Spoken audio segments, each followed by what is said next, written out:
Positano sotto la pioggia, 25 agosto 2013. Dopo tutta una serie di giornate belle, bisogna dirlo. E i turisti non mancano.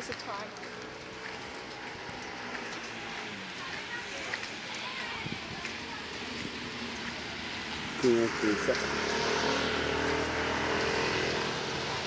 Positano ha il suo fascino.